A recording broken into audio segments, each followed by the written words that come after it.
দর্শক, বহুদিন পরে একটা ভালো খবর দিই।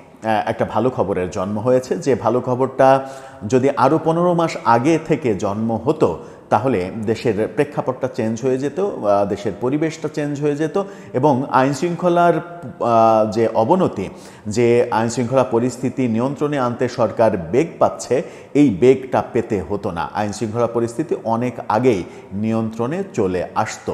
ঘটনাটা কি? ঘটনাটা চট্টগ্রামে ঘটেছে।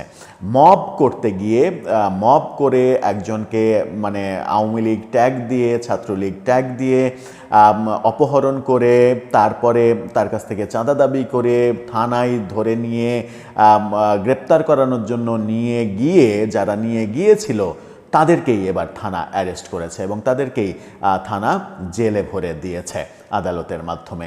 এই ঘটনা বেশ চাঞ্চল্যের সৃষ্টি করেছে।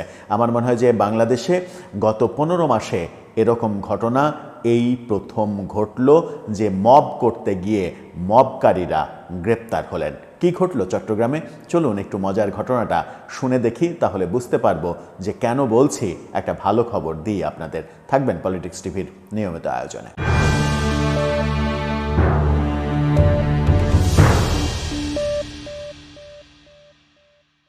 দর্শক, বলছিলাম এই প্রথম মব সংক্রান্ত একটা ভালো খবরের জন্ম হয়েছে।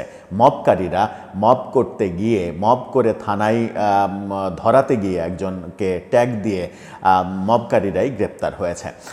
আজকের পত্রিকার এই শিরোনামটা দেখলেই বুঝতে পারবেন। সেখানে বলা হচ্ছে, হাসপাতাল থেকে তুলে নেওয়া হয় ছাত্রলীগ নেতাকে, থানায় দিতে গিয়ে 3 অপহরণকারী গ্রেপ্তার। তাদেরকে প্রথমে এই ছেলেকে প্রথমে অপহরণ করা হয়, তারপরে মব তৈরি করে প্রথমে তাকে হাসপাতাল থেকে নিয়ে যাওয়া হয়, সেটাকে বলা হচ্ছে অপহরণ। তাকে সারা রাত আটকে রাখা হয়, তারপরে পরিবারের কাছ থেকে চাঁদা দাবি করা হয় এবং চাঁদা না পেয়ে পুলিশের কাছে থানায় দিতে গিয়েই এই বিপত্তিটা হয়েছে।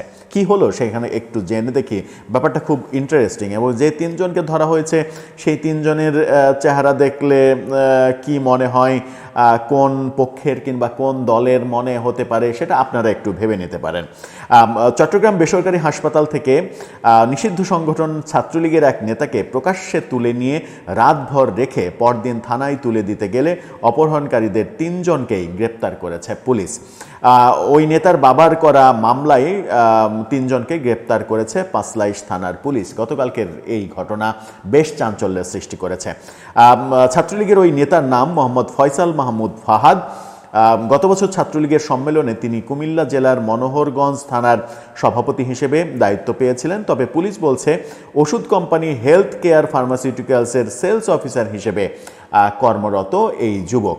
পুলিশের হাতে গ্রেপ্তার 3 জন, আশরাফুল আমিন, তারিক আসিফ, শাহাদত হোসেন শান্ত। আরও 2 জনকে, আরও একজনকে গ্রেপ্তার করতে চেয়েছিল কিন্তু সে পালিয়ে যেতে সমর্থ হয়েছে। রাতে মব সৃষ্টি করে চট্টগ্রাম নগরের পাঁচলাইশ থানাধীন বেসরকারি পার্ক ভিউ হাসপাতালের ভেতর থেকে ফাহাদকে তুলে নিয়ে যায়। সেখানে মব তৈরি করে 5-6 জনের একটা মব তৈরি করা হয়, তৈরি করে তাকে তুলে নিয়ে যাওয়া হয়। তাকে রাউজানের একটি বাড়িতে আটকে রাখা হয়।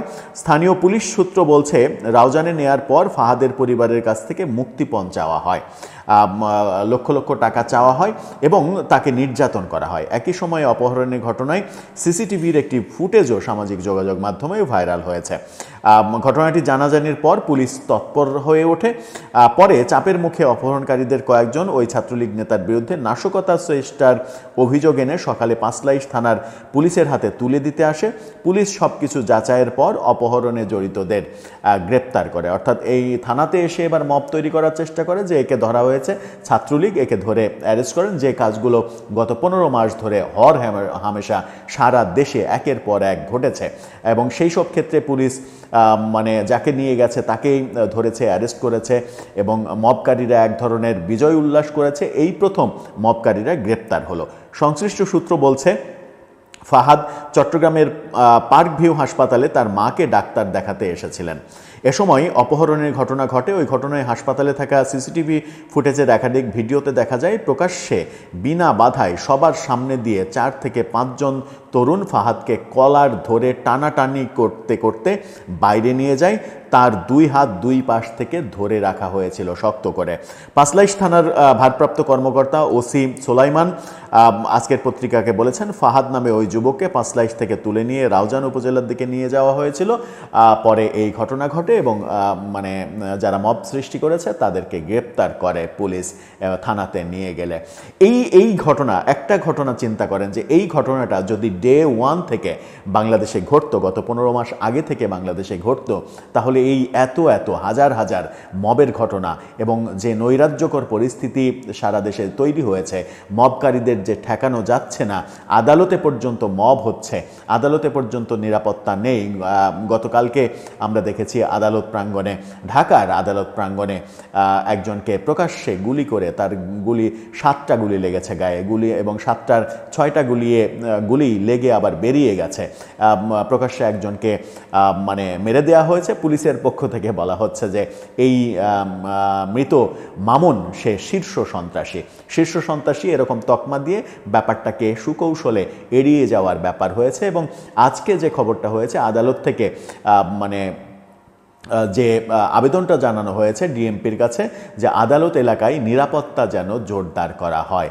এই মামুন আদালতে 29 বছর আগের একটা মামলায় আদালতে হাজিরা দিতে যেয়ে খুন হওয়ার ঘটনাটা ঘটলো। তার মানে কোথাও আদালতে তো মানে আদালতেই যদি এই অবস্থা হয় তাহলে মানুষের নিরাপত্তা কোথায়? এই ব্যাপারগুলো সরকার ডে 1 থেকে করতে পারেনি কিংবা পুলিশের কাছে সেই নির্দেশনা দিতে পারেনি। মবকারীরা রাজত্ব করেছে বলে আজকে দেশের আইন শৃঙ্খলার পরিস্থিতি এত তলানিতে নেমেছে। এই ঘটনা, চট্টগ্রামে যে ঘটনাটা গতকালকে ঘটেছে, এই ঘটনা যদি প্রথম থেকেই ঘটানো হতো, পুলিশ যদি প্রথম থেকেই এই কাজ করতো যে মব যে করবে তাকে আগে ধরা হবে, তারপরে বিবেচনা করা হবে যে পুলিশ কার বিরুদ্ধে অভিযোগ আছে তাকে গ্রেপ্তার করবে কি করবে না, তার বিরুদ্ধে অভিযোগ থাকলে তো পুলিশ এমনি গ্রেপ্তার করবে। সুতরাং এটা পুলিশের কাজ, মববাজদের কাজ নয়। এই ব্যাপারটা যদি প্রতিষ্ঠিত করা যেত তাহলে আমার মনে হয় দেশটা অনেক সুন্দর হতে পারত। দর্শক, আপনার ভাবনা কি জানিয়ে লিখতে পারেন আমাদের কমেন্ট বক্সে।